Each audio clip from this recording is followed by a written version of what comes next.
자, 이 시간 함께 보실 말씀은요, 빌립보서 2장입니다. 빌립보서 2장 17절에서 24절입니다. 저는 성경에서 이 동역자 그러면요, 딱 두 명이 떠올라요. 에파프로디도하고 그다음에 디모데입니다. 여기 빌립보서 2장 사실은 17절부터 마지막 절까지 보게 되면 바로 전반부는 디모데고 후반부는 에파프로디도입니다. 이 시간에는 디모데에서 대해서 말하려고 그래요. 전에는 한번 에파프로디도 설교했었고요. 만일 내가 너희 믿음의 희생제물과 봉사 위에 나를 드린다 해도 나는 기쁘고 또 너희 모두와 함께 기뻐하리라. 이와 같이 너희도 기뻐하고 나와 함께 기뻐하라. 이 빌립보서는 핵심 단어가 기쁨이에요. 기쁨. 감옥에 있는데도 기쁨이에요. 그러나 내가 믿노니 주 예수께서 디모데를 속히 너에게 보내실 것이라. 이는 너희 형편을 알고 위로를 받으려 함이라. 이는 나에게는 생각을 같이하여 너희의 형편을 진심으로 염려할 사람이 아무도 없기 때문이라. 디모데가 유일하다는 것이죠. 모두 자기 자신의 일만을 구하고 그리스도 예수의 일은 구하지 아니하느니라. 그러나 너희는 디모데의 증거를 안 하니 마치 아들이 아버지와 함께 섬긴 것처럼 그가 복음 안에서 나와 함께 섬겼느니라. 바울은 영적인 아버지고 디모데는 영적인 아들입니다. 그러므로 나에 관한 일이 어떻게 되어가는 것을 보고서 곧 그를 보내기를 바라며 내가 주를 믿노니 나 자신도 속히 갈 것이라.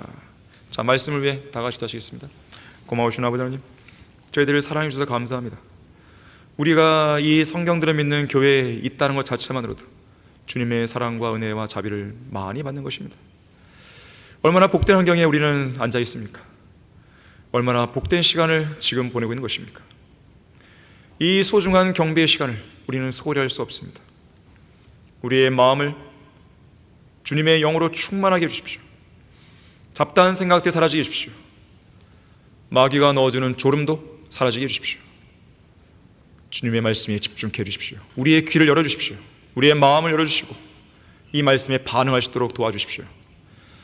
마귀가 우리의 생각 속에서 하나님의 말씀이 떨어질 때 그 말씀을 계속 가릴 때마다 주님께서 어둠의 장막들, 그 가림의 장막들을 다 걷어주시고 우리가 진리의 말씀을 밝히 볼 수 있도록 도와주시기 원합니다. 주 예수 그리스도 이름으로 기도했습니다. 아멘. 설교 제목은 나의 사랑하는 아들 디모데입니다. 나의 사랑하는 아들 디모데. 사도 바울은 디모데를 나의 동역자 이렇게도 불렀지만 나의 사랑하는 아들이라는 표현을 자주 썼습니다. 실제로 믿음 안에서 바울의 아들이었죠.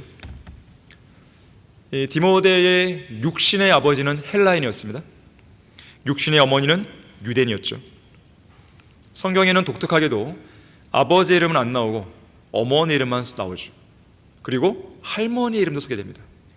어머니는 유니케, 할머니는 로이스였습니다.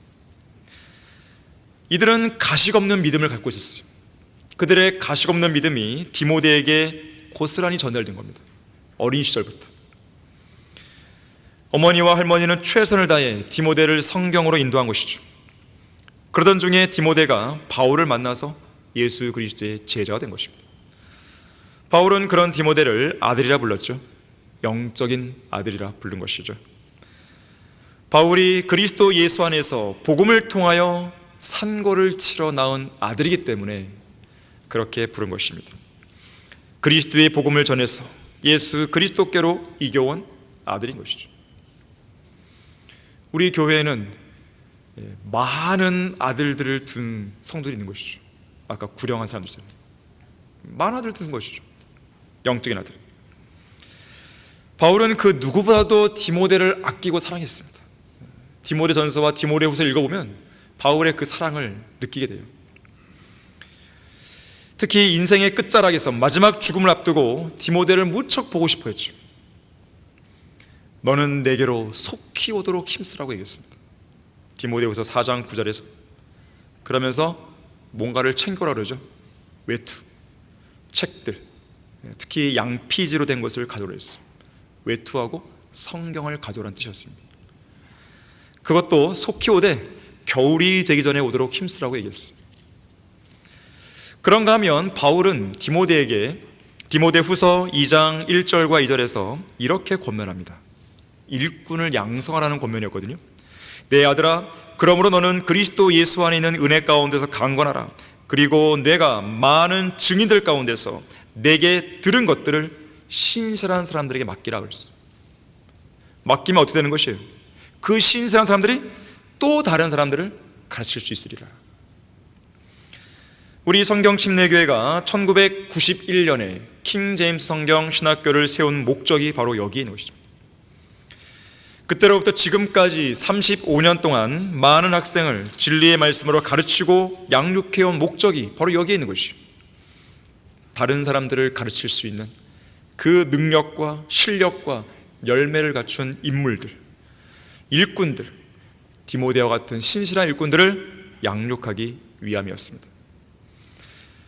오늘날 배교한 기독교계는 신실한 디모데들을 길러내는 데 실패했습니다. 자기들 스스로도 바울이 걸었던 길을 가지 않고 있잖아요. 뿐만 아니라 디모데들을 길러내는 데 일에 관심이 없는 거죠. 교회 건물이나 관심이 있죠. 학교 건물이나 관심이 있죠. 헌금 액수나 관심이 있죠. 교인들의 수, 교회 재산, 현금, 부동산, 은행 계좌, 유가증권, 주식 등에 탐닉해 있는 거예요. 교회들이 말이죠. 목사들이 말이죠. 결국 디모데 같은 젊은 일꾼들을 양성하는 일을 포기해버린 것입니다. 구령자 한 명 길러내지 못하잖아요. 이들은 그저 자기 아들들에게 목사 자리를 세습해 주는데 혈안이 되어 있는 것이죠. 정말로 자격을 갖추었고 하나님께서 부르신 확실한 증거가 있는 설교자를 강단에 세울 생각이 없었던 것입니다. 이성호 목사님께서도 자신의 아들에게 이 사역을 물려주고 싶은 마음이 왜 없었겠어요? 근데 그거 자체가 나쁜 건 아닙니다. 아름다운 모습이에요. 사실은 아버지의 뒤를 이어서 사역을 이어받는 건 얼마나 아름다운 모습이에요. 근데 중요한 것은 뭐냐면 자격을 갖추냐 이거예요. 설교할 수 있냐 이거예요. 인격이 돼 있냐 이거예요. 도덕적으로나 영적으로나 깨끗하냐 이거예요. 성경을 잘 가르치냐 이거예요. 정직하냐 이거예요. 하나님의 돈에 있어서 투명하냐 이거예요. 목사님도 아신 거죠. 그래서 저에게 목사 안수를 주신 거예요. 근데 여러분 기억하십시오. 그냥 제가 옆에서 동역했다고 해서 주신 거 아닙니다. 목사님은 누군가에게 목사 안수 줄 때는 반드시 검증을 하십니다. 그게 당연한 거예요. 왜? 열매가 있어야 되니까. 저는 그것이 뭔지는 알아요. 저도 감을 잡고 일하는 거니까. 그것이 없었으면 저는 목사 안수 못 받았습니다. 항상 열매가 있어야 되는 것이에요. 얼마나 정직한 분이세요. 팔은 안으로 굽는 거 아니에요? 보통? 자기 가족 좀 챙기는 거 아니겠어요? 하지만 사역에서 그렇게 하면 어떻게 되는 거예요? 망해버리는 것이죠. 저는 제 아들에게도 말합니다. 너는 반드시 목사가 돼야 돼. 그런 말 안 해요. 하지만 어떻게 사는 것이 정도인지 알려주죠. 하나님을 두려워하라고, 하나님의 뜻이 무엇인지를 간파하라고, 너를 향한 주님의 뜻이 무엇인지를 알라고, 그것들을 하라는 것이죠. 만약에 그것이 사역이라면 사역을 해야겠죠. 만약에 그것이 아니라면 다른 일을 해야 되겠죠. 그러나 너는 신학교에서 공부를 해야 된다고, 그 얘기를 하는 거예요. 말씀을 공부해야 된다고, 복음을 전하라고, 너가 뭘 하든지 누구를 만나든지 복음을 전하라고. 저는 거기까지만 얘기하는 거예요. 나머지는 하나님께서 하시는 것이죠. 확실한 증거도 없는 사람을 세습이라고 해서 막 세워버리니까요, 교회가 망해버리는 것이에요. 그게 그들의 영적 수준이에요. 결국 하나님께서 이소호 목사님을 저 하늘나라로 데려가신 지금 언제나 저의 간절한 바람은 오직 한 가지밖에 없었어요. 지금도 마찬가지, 앞으로도 마찬가지일 것이에요. 그건 뭐냐면 야곱만큼은 아니더라도 야곱의 아들 요셉처럼 되는 것, 모세만큼은 아니더라도 모세의 후계자 여호수아처럼 되는 것, D.L. 무디의 후계자 R.A. 토레이처럼 되는 것, 바울만큼 아니더라도 바울의 아들 디모데처럼 되는 것. 물론 그것도 쉬운 일은 아니에요. 그래서 저의 간절한 바람이에요. 저는 이 땅에서 모든 사역을 마치고 하늘나라로 올라갔을 때 이성호 목사님만큼 훌륭하게 잘 해냈다는 칭찬은 못 듣더라도 목사님께서 우리에게 남겨주신 이 믿음의 유산과 소중한 사역을 망치지 않고 그나마 잘 유지하고 관리했다는 격려만큼은 듣고 싶은 거예요. 제게 맡겨진 소중한 약물이를 이성호 목사님만큼 진리의 말씀으로 풍성하게 먹이지는 못했다 해도 최소한 영적인 목마름이나 배고픔에 허덕이게 하지 않았다는 평가만큼 꼭 듣고 싶은 것이죠. 어쨌든 저는 이성호 목사님의 디모데입니다. 궁극적으로는 사도 바울의 디모데가 되고 싶어요. 사실 이러한 염원은 저만의 염원이 되어서는 안 됩니다. 여러분 모두의 염원이 되어야 돼요. 저뿐만 아니라 우리 모두가 다 신실한 디모데들로 성장해 나가야 되는 것이죠. 또 거기서 멈추면 안 됩니다. 또 다른 신실한 디모데들을 우리는 계속 길러내야 됩니다. 그렇게 하기 위해서는 어떻게 됩니까? 오늘 본문 22절에서 디모데의 증거를 주목하라고 말합니다. 디모데가 지니고 있는 증거, 여러분은 그 증거가 무엇인지를 배워야 돼요. 그리고 여러분의 증거로 정착시켜야 됩니다. 디모데가 남긴 신실한 증거를 보고 배우라. 첫 번째로 디모데는 항상, 언제나 바울과 생각을 같이 했던 동역자였습니다. 바울과 생각이 같았어요. 본문 19절 20절이죠. 그러나 내가 믿노니 주 예수께서 디모데를 속히 너희에게 보내실 것이라. 이는 너희 형편을 알고 위로를 받으려 함이라. 이는 나에게는 생각을 같이 하여 너희의 형편을 진심으로 염려해 줄 사람이 아무도 없기 때문이라. 자, 우선 우리는 같은 생각을 가지되 하나님과 같은 생각을 가져야 됩니다. 빌립보서 2장 5절에서는요, 너희 안에 이 생각을 품으라. 곧 그리스도 예수 안에도 있는 생각이라고 그랬어요. 여러분은 예수 그리스도의 생각을 가져야 돼요. 고린도전서 2장 16절에서는 우리 그리스도인들이 그리스도의 생각을 가졌다고 말합니다. 여러분은 이러한 생각을 갖고 있습니까? 구원받은 우리 마음속에 내주하시는 성령 하나님께서는 우리가 예수님과 같은 생각을 갖도록 인도해 주시는 거예요. 자, 그래서 우리는 주님께서 보시는 대로 봐야 돼요. 주님께서 생각하시는 대로 생각해야 돼요. 구원받기 이전에 지녔던 세상적인 생각, 가치관 다 버려야 됩니다. 옛날의 방식은 이제 과거에 끝나버린 거예요. 여러분은 옛날의 여러분이 아닙니다. 여전히 자기가 옛날에 과거에 나라고 생각하는 사람이 있다면 그 사람은 정말 잘못 살고 있는 것이에요. A.W. 토저는 말합니다. 예수님께서 사랑하시는 것을 사랑하고 예수님이 미워하는 걸 미워하고 주님께서 귀하게 여기는 것을 귀하게 여길 수 있는 사람, 자신의 지성까지도 예수님께 굴복시키는 사람, 그 사람이 영적인 사람이라고 했어요. 그리스도인이라면 예수님이 무엇을 사랑했고 무엇을 미워하셨는가를 성경을 통해 깨달아야 돼요. 어떤 것을 소중히 여기셨고 어떤 것에 대해 가치를 안 두셨는지 여러분은 그걸 자세히 알아야 됩니다. 그리스도의 마음과 생각을 본받아야 돼요. 여러분이 이 교회에서 오전과 오후에 설교를 잘 들어왔다면 하나님께서 사랑하는 게 무엇인지 아마 아셨을 것이에요. 주님께서 소중하게 여기는 게 뭔지 아셨을 거예요. 주님께서 무가치하게 여기는 게 뭔지 아셨을 거예요. 하나님께서 어떤 일에 대해 기뻐하시고 어떤 일에 대해 분노하는지 여러분이 알아야 됩니다. 안다면 여러분은 똑같이 기뻐하고 똑같이 분노해야 됩니다. 왜 변개된 성경에 대해 분노를 안 하죠? 왜 개혁 성경, 개혁 개정판에 대해 분노를 안 하죠? 없음이라는 구절이 있는 것에 대해 왜 분노를 못 하죠? 36,000군데 이상 틀린 것에 왜 분노를 못 하는 것이죠? 신약에서 2200단에 설정된 걸 왜 분노를 안 하는 거죠? 정동수, 왜 분노를 안 하는 거죠? 정동수는 단 한 번도 개혁 성경에 대해서 마귀가 변개시킨 성경이라고 그런 말 한 번도 한 적이 없어요. 오히려 우리가 그 말을 하자 영상을 올려갖고 우리를 공격하죠. 개혁 성경이 마귀의 성경이라고요? 그러면서. 그럼 무슨 성경인데 도대체? 하나님이 쓴 성경이라고요? 네. 이상하잖아요. 그는 그리스도의 생각을 갖고 있는 게 아니에요. 그가 성경을 번역한 목적은 딱 한 가지예요. 돈 벌기 위한 겁니다.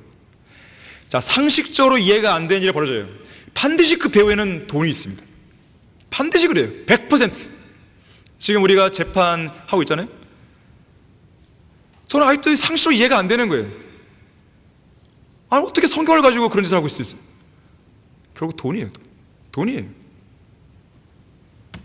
지금 우리가 재판을 하고 있는 게 몇 개인지 몰라요. 아주 우리가 이기면 계속 2심 3파 거는 거죠. 집요하게. 왜 그럴까요? 돈이죠. 마귀 들린 것입니다. 여러분은 결코 동상이몽하면 안 됩니다. 주님과 똑같은 생각을 가지셔야 돼요. 과연 이 시대에 동서고금을 막론하고 성경을 가지고 저작권을 운운하면서 성경을 가지고 저작권료를 운운할 수 있냐 이거예요. 누가 그랬어요 도대체? 그게 과연 그리스도인이에요? 그것이 과연 성경대로 믿는 믿음이냐고요.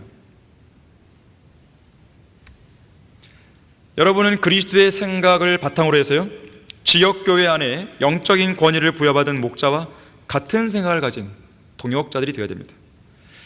만일 교회를 이끄는 담임 목사의 생각과 서로 다른 생각을 지닌 성도들이 교회 안 곳곳에 포진해 있다면 그 교회는 온전한 사역을 이룰 수 없습니다.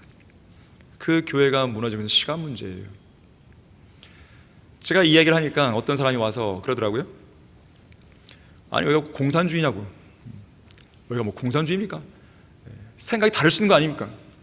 그러면서 자기 생각을 얘기해요. 제가 얘기했어요. 여기 공산주의 아닙니다. 다른 생각 가질 수 있습니다. 하지만 형제의 문제는 다른 생각이 아니라 틀린 생각이 문제입니다. 형제가 갖고 있는 건 틀린 생각이라고. 다른 생각이 아니라고. 그거는 틀린 생각이라고. 한마디도 못하는 거죠. 자기가 틀린 생각을 가지고 생각이 다를 수 있는 거 아니냐고. 아니죠. 틀린 생각을 품으면 안 되는 것이죠. 그거는 그리스도의 생각이 아니니까. 이해되십니까? 바울의 제1차 선교여행 당시에 팜필리아에서 선교여행을 중도에 포기해버린 인물이 있죠. 마가 요한. 그 순간 다른 생각을 가지는 것이죠. 틀린 생각을 가진 것이죠. 마가 요한이 다른 생각을 품고 다른 행동을 하여 사역을 끝까지 완수하지 못했어요. 고향으로 돌아버렸습니다. 그 결과 어떤 일이 벌어졌죠? 바울과 바나바 사이에 분열이 생기죠. 제2차 선교여행 때 심한 의견 대립이 발생합니다. 바로 마가 요한을 데리고 가냐 마냐의 문제 때문에 나온 거예요. 물론 마가 요한은요 정말 복받은 사람이에요. 왜냐하면 극적으로 회복됐기 때문에. 그런 경우는 정말 드물어요. 사역에서 한번 미끌어 나가잖아요. 다시 회복되는 것이 정말 어렵습니다. 그게 쉬운 게 아니에요. 한번 간증을 잃잖아요. 다시 회복하는 게 어려운 거예요. 그래서 여러분들은 간증을 잃지 않도록 하셔야 됩니다. 그렇다고 가식을 부리라는 말이 아니에요. 없는 것을 있는 것을 만들라는 말이 아니에요. 그러나 간증을 잃어서는 안 되는 거예요. 대마를 보세요. 같은 생각에서 이탈해버렸죠. 대마는 마가 요한처럼 돌아오지 못했습니다. 세상을 사랑하는 사람을 전락했고 바울을 완전히 떠나버렸습니다. 어디에도 회복되었다는 간증을 남기지 못했습니다. 요한 3서 1장 9절과 10절에서는요 디오트레페라는 사람이에요. 디오트레페. 같은 생각을 저버린 디오트레페는 스스로 교만해져서 지역교회를 망가뜨리고 있었습니다. 그는 교회 안에서 자기에게 주어진 위치와 직분을 벗어나서 주제넘게 행한 것이죠. 으뜸이 되기를 원했습니다. 결국 어떤 일을 벌입니까? 신실한 성도들을 영접하지 않았어요. 더 나아가서는 그 신실한 성도들을 영접하려고 하는 다른 성도들을 오히려 방해하고 쫓아내버립니다. 심지어 그러한 성도들을 악한 말로 헐뜯기까지 하는 것이죠. 이러한 사람은 우리 모두가 하나님과 함께 일하는 동역자라는 것을 까맣게 잊어버린 거예요. 고집센 독불장군입니다. 사도행전 20장 30절에 따르면 교회 안에서 왜곡된 것을 말하여 제자들을 끌어내는 사람이 나오죠. 그리고 자기들을 쫓게 하는 사람들이 나옵니다. 이들은 같은 생각과 같은 사랑을 품지 않은 거예요. 다른 영, 다른 생각으로 교회의 분열을 획책한 것입니다. 자, 언제나 바울 같은 그런 사람들이 떠나고 나면 그동안 자기의 실체를 숨기고 숨지고 있다가 바울 같은 사람들이 떠날 때를 기다렸다는 듯이 영적 권위를 무시한 채 자신의 목소리를 높인 사람들이 등장합니다. 유성호 목사님께서 이 땅을 떠나시죠. 기다렸다는 듯이 목소리를 내리는 사람이 나오는 것이죠. 그것이 바로 전용덕 같은 사람들이에요. 전용덕, 김준원, 영권이 이런 사람들이에요.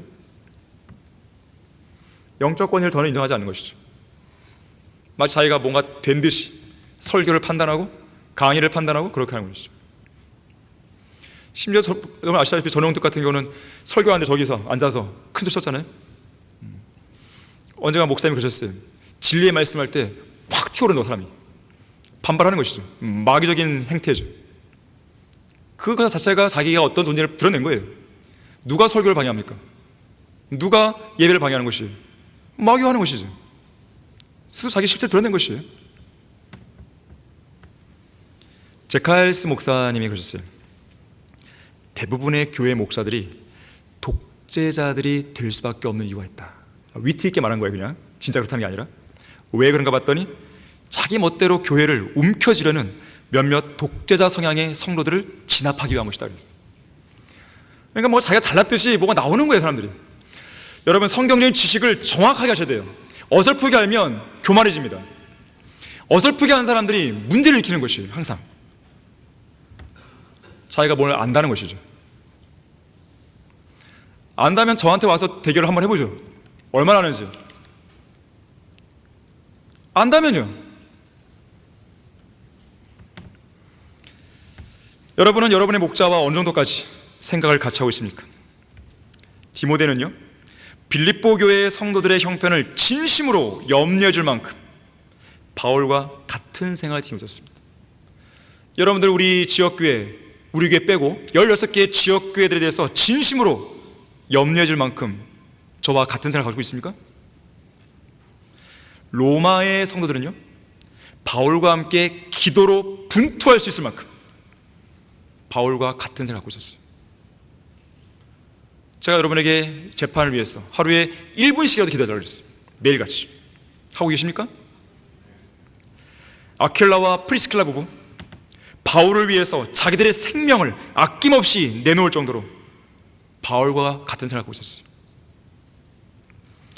빌립보 교회의 성도들, 이 서신을 받고 있는 빌립보 교회 성도들, 열심히 복음에 동참할 만큼, 그것도요, 이들에게 처음 복음이 전파된 때부터 빌립보서가 그들의 손에 쥐어질 때까지 무려 12년 동안을 복음에 동참할 만큼 바울과 같은 생각을 갖고 있었어요. 여러분이 저와 같은 생각을 갖고 있다면 복음을 증거하셔야 됩니다. 열심히 증거하셔야 돼요. 여러분이 있는 그 자리에서.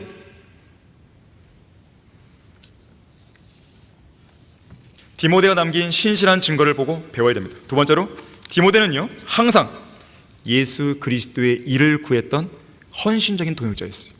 그리스도 예수의 일을 구했습니다. 헌신적이었어요. 그냥 동역자가 아니에요. 헌신적이었어요. 자기 몸을 돌보는 사람이 아니었단 말이죠. 성숙한 그리스도는요, 자기 일만 돌보는 사람이 아닙니다. 다른 성도들의 일도 돌아보는 사람이에요. 성숙한 그리스도는요, 자기 자신의 유익만 구하는 사람이 아닙니다. 다른 성도들의 유익도 돌아보는 사람이에요. 갈라디아서 6장 2절에서 뭐라 그럽니까? 서로의 짐을 짐으로써, 서로의 짐이에요. 서로의 짐을 짐으로써 그리스도의 법을 이루라 그랬어요. 그리스도의 법이 뭐죠? 사랑의 법입니다. 여러분이 교회를 사랑한다면 이 교회와 또 교회 성도들과 짐을 나눠줘야 되는 것이죠.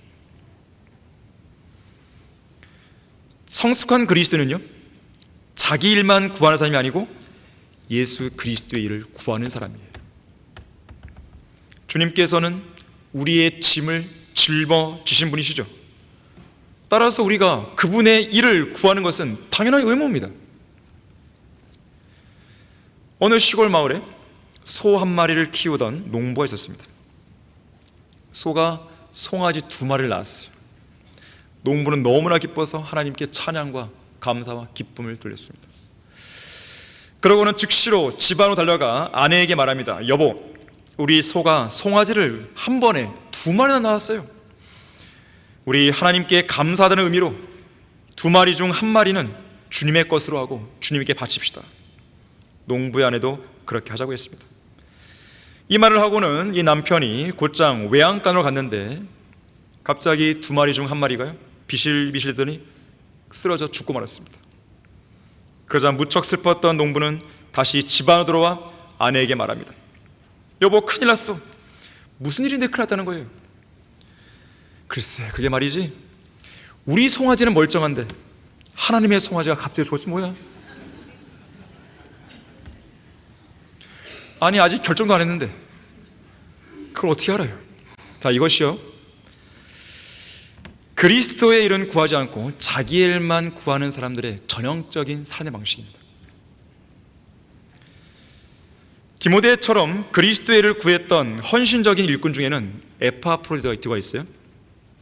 거기 빌립보서 2장 30절 보십시오.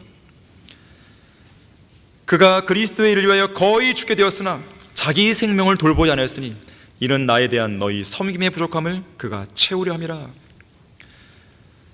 동역자들에게 하나님께서 요청하시는 제 첫 번째 자세가 뭔지 아십니까? 신실함이에요. 신실함. 신실함의 기준은 뭘까요? 어떻게 하는 것이 신실할까요? 어느 정도까지 해야 신실한 것일까요? 성경은 거기에 대해서 죽기까지 신실하라 했어요. 요한계시록 12장 11절에서는요 죽기까지 자기들의 생명을 사랑하지 않은 성도들에 대해 이야기합니다. 죽기까지 자기들의 생명을 사랑하지 않은 거예요. 목숨을 바친 거죠. 자, 목숨을 바치기까지 내가 주님의 일을 하는 것이죠. 목숨을 바치기까지 복음을 증거하는 것이죠. 그게 바로 신실함의 기준입니다. 내가 죽기까지 안 했다면 아직 신실함의 기준에 못 미친 거예요. 에파프로디토는요 죽기까지 신실한 것이 무엇인지를 잘 보여준 대표적인 인물이었습니다. 예수님을 보십시오. 예수님은 십자가의 죽음에까지 낮아지심으로 인류를 위한 구속사역을 완수하셨죠. 예수님은 죽기까지 신실하신 거예요. 바울도 보십시오. 자기 생명을 조금도 아끼지 않고 하나님의 은혜의 복음을 전파했죠. 죽기까지 신실한 거예요. 믿음의 경주 끝에서 기쁘게 순교했잖아요, 바울은. 그리스도인으로서 현생애를 살아갈 때 목숨을 걸 만한 어떤 일이 있다면 그거는 직장 일이 아니에요. 세상 일이 아니에요. 그건 수능 공부가 아니에요. 그것은 하나님의 사역입니다. 하나님의 일입니다.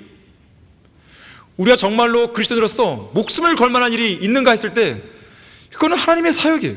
복음을 증거하는 일입니다. 구령하는 일이죠.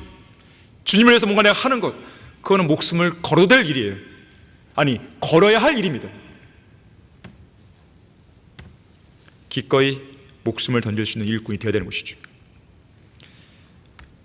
러크만 목사님은 종종 그런 말을 했습니다.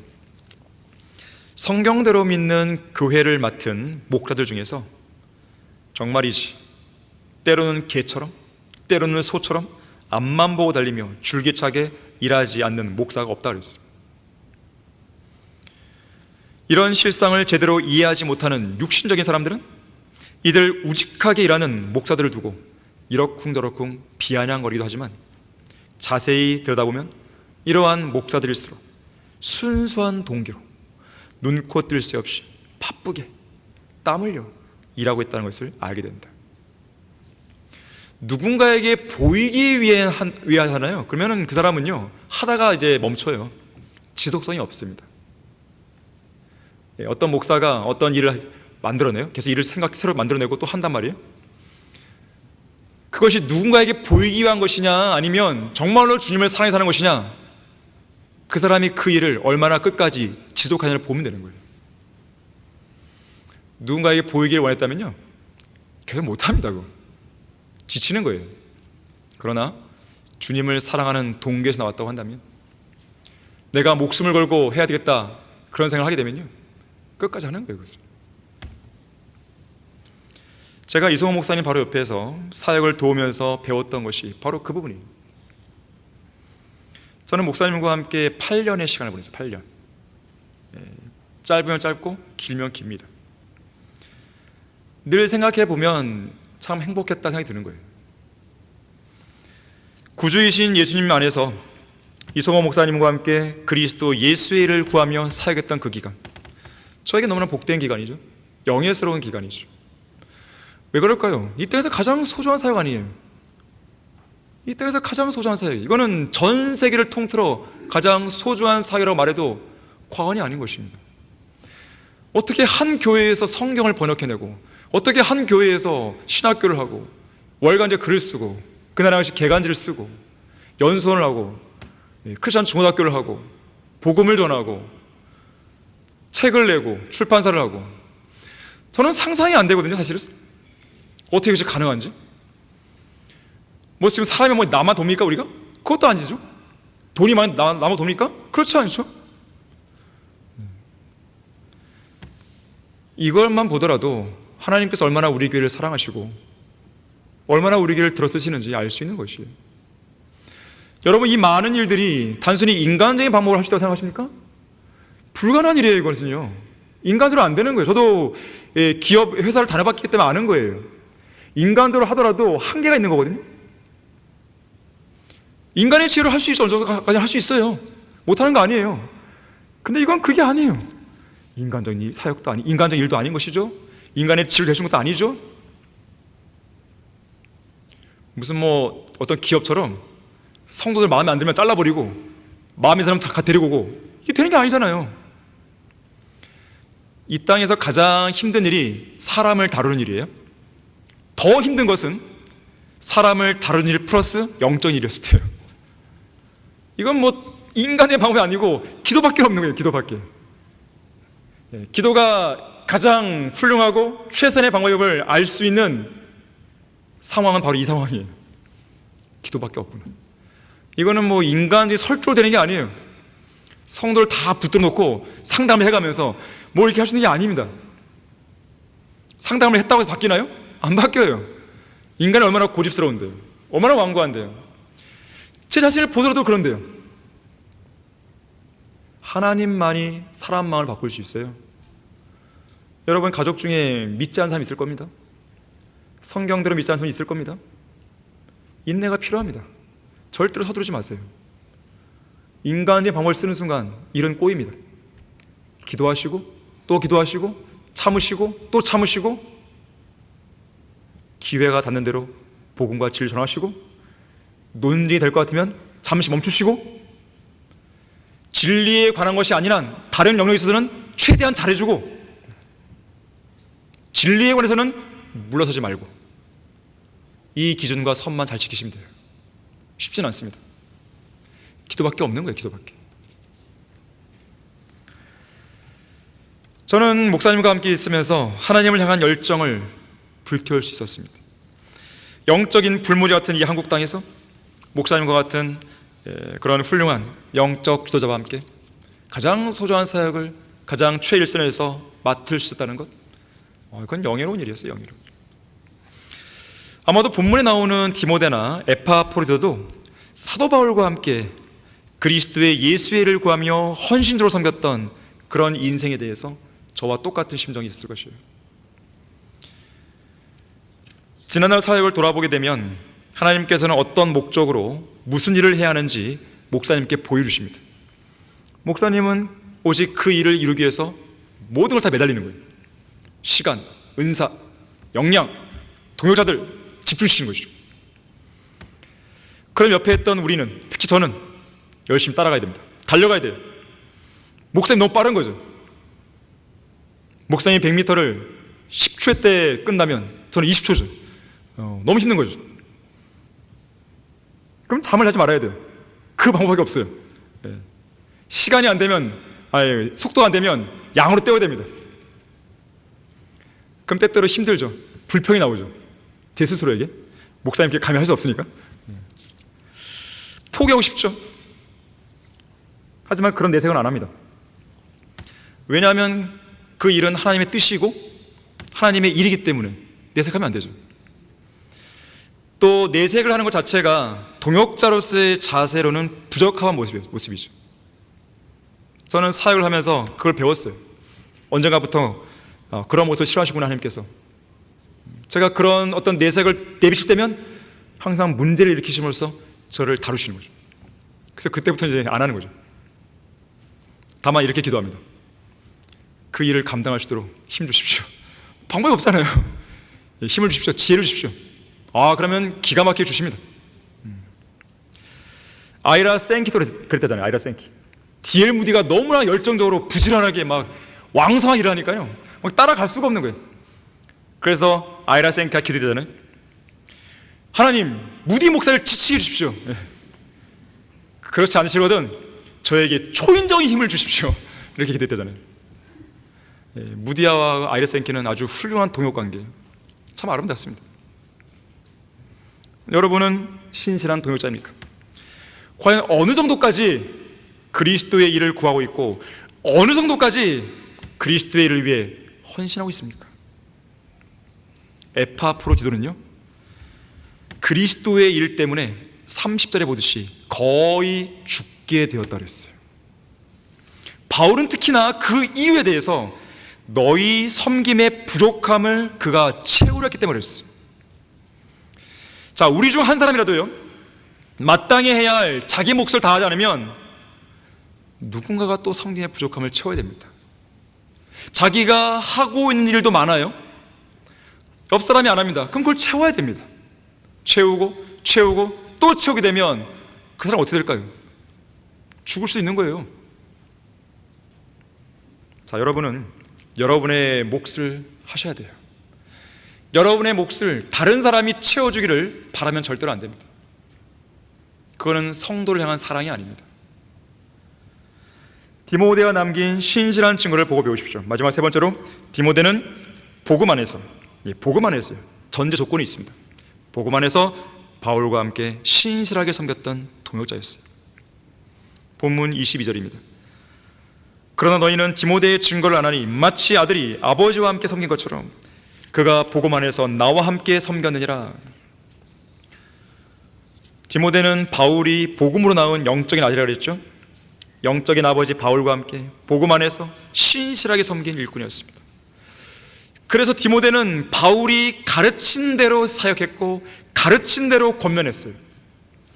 바울처럼 주님의 일에 수고함으로써 그에게 맡겨진 임무를 완수했습니다. 혹시 이 자리에서요, 나중에 지역교회로 나갈 사람들이 있을 겁니다. 저는 그분들에게 딱 한 가지를 얘기하는 거예요. 여기 교회에서 했던 것대로 하십시오. 그 말 외엔 필요 없어요. 이 교회에서 하는 것과 똑같이 하십시오. 월간도 내시고 개간도 내시고 구령하시고 수련회 설교하고 성경을 가르치고 성경의 핵심 강연을 하는 것이고 복음 전폐하시고 연수원도 하시고 주님께서 사역의 지경을 넓혀주는 만큼 다 하라는 거예요. 마찬가지 맥락에서요, 누군가가 해외에 선교로 나갑니다. 똑같아요. 여기서 하는 거 똑같이 하시라고. 그 나라의 언어로 성경을 번역하고 그 나라의 언어로 이 책들 다 번역하고 구령하고 전도지 만들고 똑같이 하라는 거예요. 그것이 사역을 완수할 수 있는 길이에요. 꼭 똑같이 안 하고 이상하게 삐뚤어 나가니까요, 문제가 생기는 겁니다. 배운 대로 안 하는 거예요. 배운 대로 안 하는 사람들이 교회를 망치고 그 교회를 내버려두고 떠나버리고 그런 거예요. Dirt is out of the place란 말이 있어요. 해석하면 더러움, dirty, 더러움이란 자기 자리를 벗어나는 것이에요. Out of the place, 자기 자리를 떠나는 것이에요. 예를 들면 물고기, 아름다운 물고기는 어디에 있어야 돼요? 연못에 있어야 됩니다. 근데 그 물고기가 여러분의 침대 위에 와 있어요. 어떻게 될까요? 기겁하죠. 징그럽다고. 징그러운 이유는 물고기의 본질이 바뀐 게 아니에요. 물고기가 있어야 할 자리를 벗어났기 때문인 것이죠. 흙은 화단에 있어야 되죠. 땅바닥에 있어야 되는 것이죠. 때로는 그 흙의 냄새가 되게 좋잖아요. 소위 말하면 힐링이 돼요. 힐링. 그 흙 냄새 때문에. 근데 그 흙이 여러분의 방 안에 막 있어요. 어떻게 합니까? 계속 흙 냄새 좋다 그런가요? 치워버리죠, 빨리. 마찬가지예요. 흙의 본질이 바뀐 게 아니에요. 흙이 있어야 할 자리를 이탈한 거죠. 자, 그리스도인, 아름다운 그리스도인, 하나님께서 보시기에 가장 아름다운 사람들이에요. 자, 그런데 그러한 그리스도인이 자기가 마땅히 있어야 할 그 자리, 성별의 자리, 사역의 자리, 복음을 전파하는 그 자리 벗어나는 순간 제일 밉상이 되는 거예요. 꼴불견이 되는 것이죠. 꼴불견. 화평의 복음을 전하며 좋은 일들의 기쁜 소식을 가져오는 자들의 발이 얼마나 아름다운가. 복음을 전파하는 발이 아름다운 것이지 그냥 그리스도인이라서 다 발이 아름다운 게 아니에요. 복음을 전파하는 그리스도인의 발이 아름다운 것이죠. 자, 우리에게 부과된 개혁과 부흥은 아직 끝난 게 아닙니다. 이성호 목사님을 통해 시작되었고 우리에게 전수된 그 부흥과 개혁은 끝난 게 아닙니다. 여전히 한글 킹제임스 성경이 있다는 것을 모르는 교인들이 많습니다.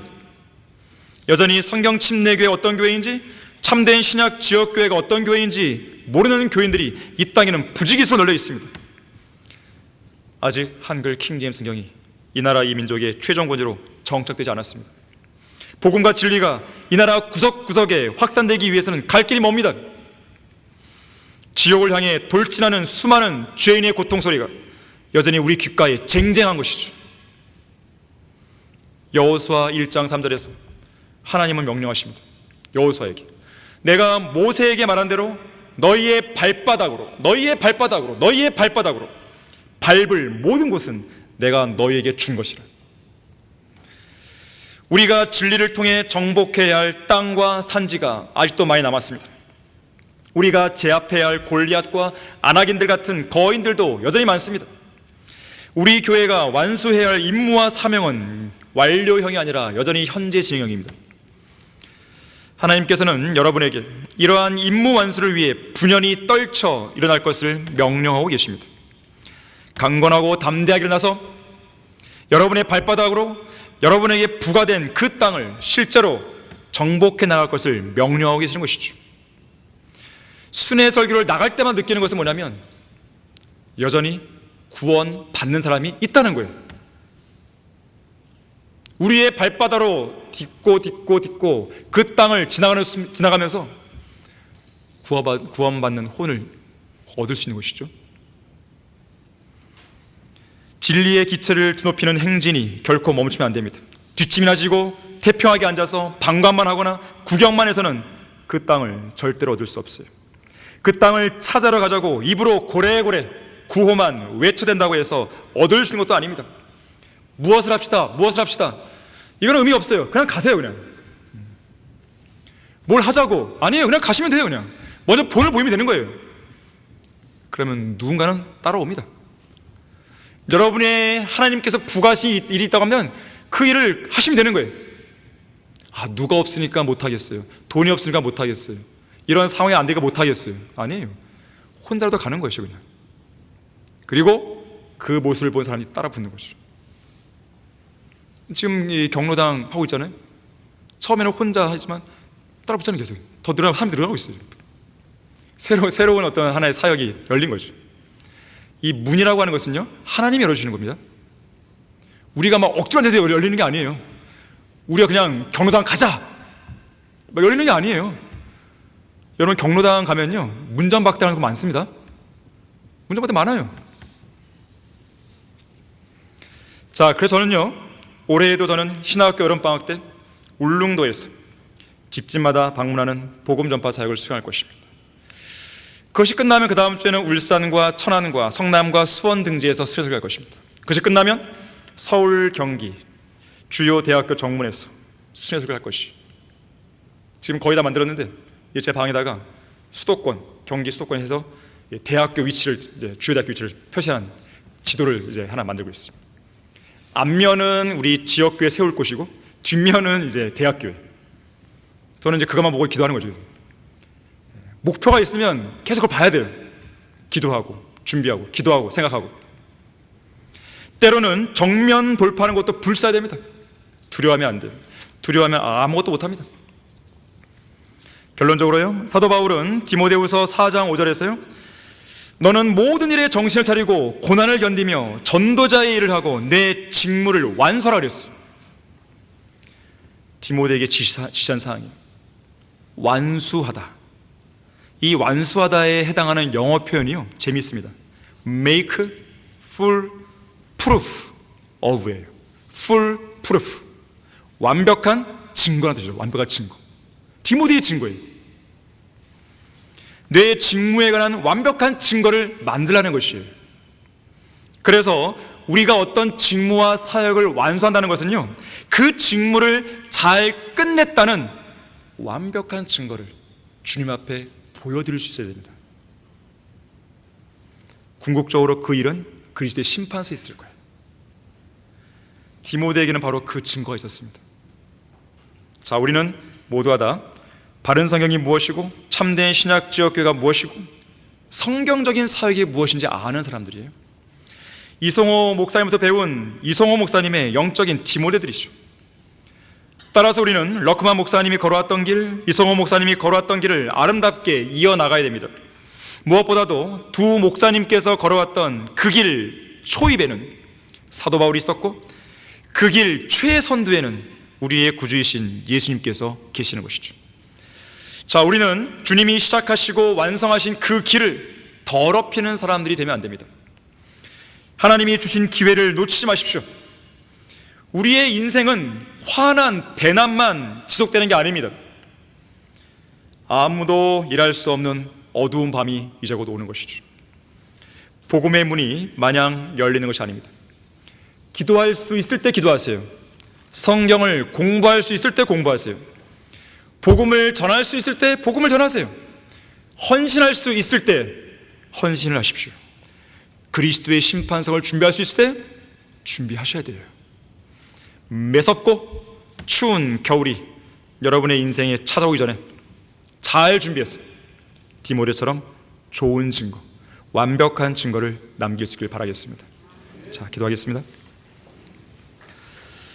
고마우신 아버지 하나님, 오늘도 아름다운 주를 허락해 주셔서 아름다운 예배를 드리기 위해서 감사드립니다.